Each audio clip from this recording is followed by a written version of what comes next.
आपको हर फिल्म के running title में इस पूरे देश का रिप्रेजेंटेटिव मिल जाएगा।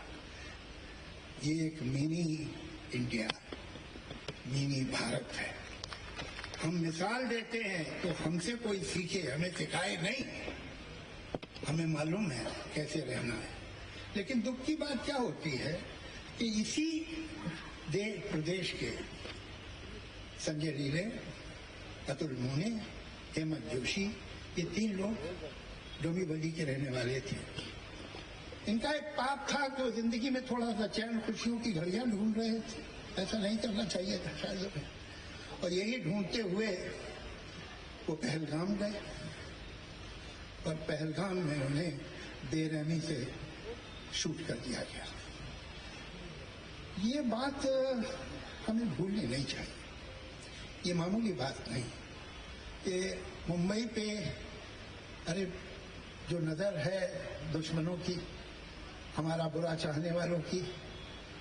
मैं गया था, लाहौर में एक लिटरेरी फेस्टिवल था और वहां पर एक 3,000 आदमी हॉल में थे। ये आपको मिल जाएगा, वीडियो है उस पर यूट्यूब पे।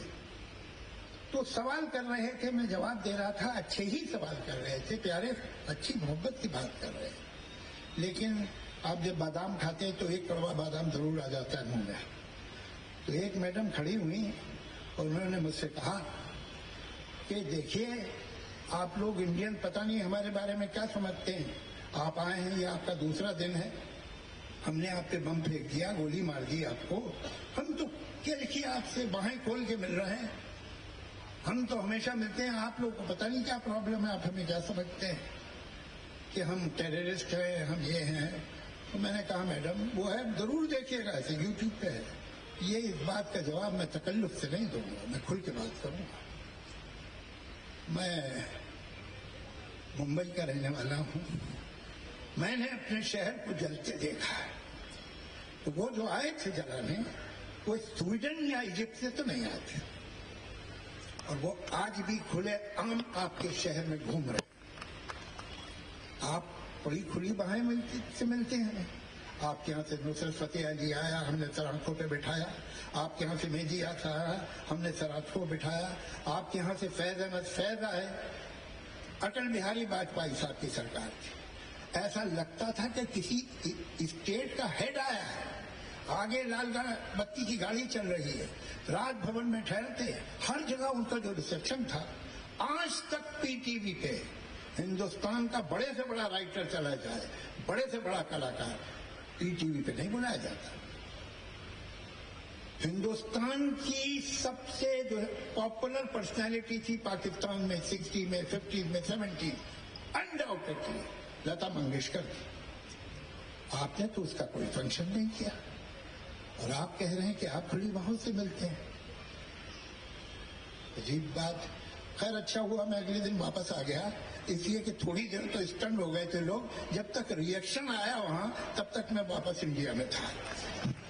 तो ये बातें देखते हैं। अब देखिए जो हुआ है पहलगाम, ये कुछ दिनों के बाद ये होता रहता है। और ये मेरा बड़ा दुख है कि मुंबई से आपको क्या दुश्मनी है, मुंबई कर से क्या दुश्मनी है आपको। हमने आपका क्या बिगाड़ा भाई? वैसे तो इस देश ने क्या बिगाड़ा आपका, सब बात तो ये है।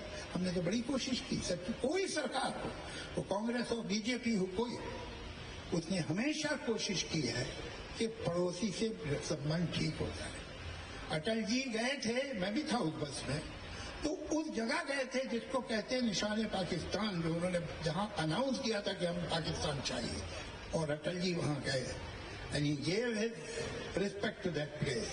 अब इससे ज्यादा क्या करते भाई? ये अलग बात है कि जब वो वापस आ गए तो अगले दिन उस जगह को धोया गया कि यहाँ अटल बिहारी वाजपेयी आया था। उसी के कुछ दिनों बाद हम तो दोस्ती के लिए गए थे ना, बहुत अच्छा बोले थे वहां। करगिल हुआ, करगिल इन्होंने नहीं किया था, इनकी फौज ने नहीं किया। हमने देखे हैं वो पेपर देखे हैं, हमने वो डायरी देखी। मैं गया हूं करगिल, जहां डिटेल्स हैं हर चीज की। ये इन्हीं की फौज थी, इनकी रेजिमेंट थी। ये 48 में भी जब आए थे तब भी ये नहीं आए थे, वो तो ट्राइबल घुस गए थे।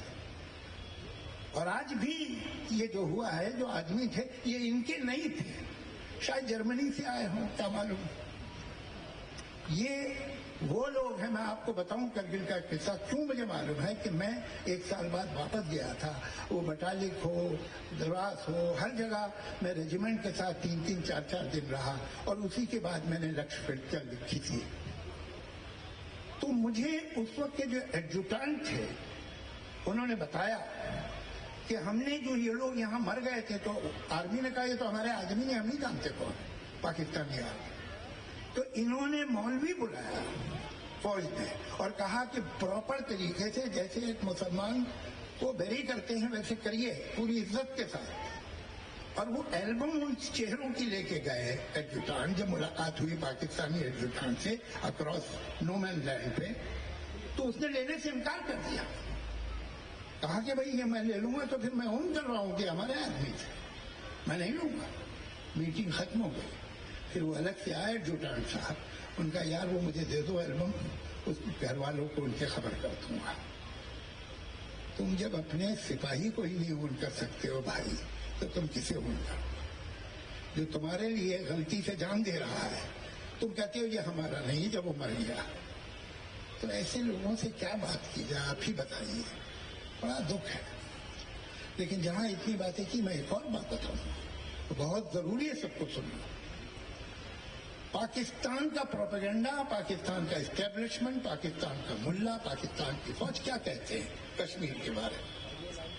कि ये जो सारे कश्मीरी हैं दिल से पाकिस्तानी हैं, ये तो साहब हिंदुस्तान ने उन पर कब्जा किया हुआ है। झूठ झूठ।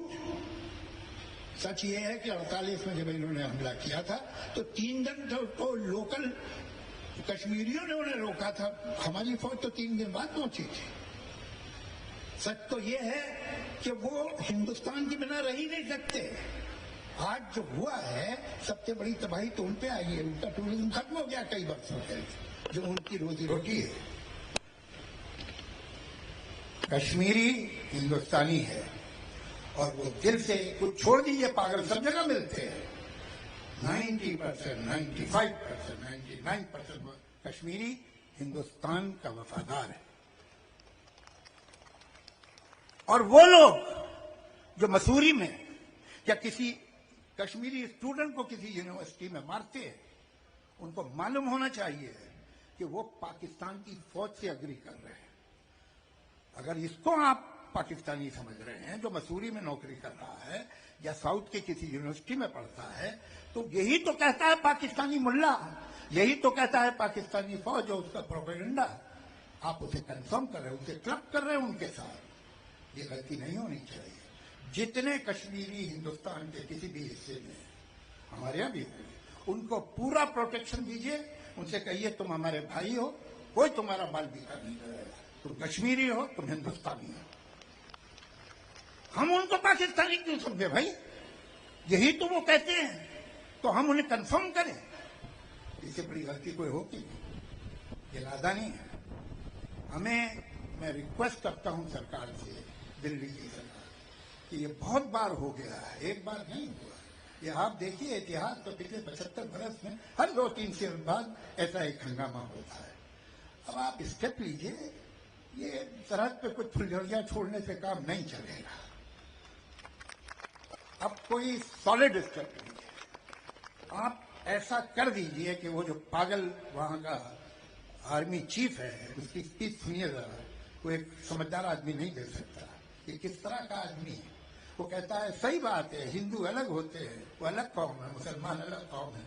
अरे इसको ये भी नहीं ख्याल कि उसके मुल्क में भी कुछ हिंदू रहते हैं, तो उनकी कोई इज्जत नहीं करता। उनकी भावना की, उनके इमोशन की, उनकी फीलिंग्स की, उनके स्टेटस की कोई इज्जत नहीं तुझे। किस तरह का आदमी है भाई तू? तो पागल लगता है। इन लोगों को ऐसा जवाब मिलना चाहिए, छोटी मोटी बातें सुनने वाले नहीं है, कि इन्हें याद रहे। अभी तक इन्हें याद नहीं हुआ है। तो ये क्या होगा, ये तो अजीत पवार साहब बता सकेंगे, प्रफुल्ल भाई बता सकेंगे, भुजबल साहब। मैं तो जानता नहीं इतना राजनीति को, लेकिन मैं इतना जानता हूं कि अब वक्त आ गया है कि एक आर और पार की बात हो जाए। धन्यवाद।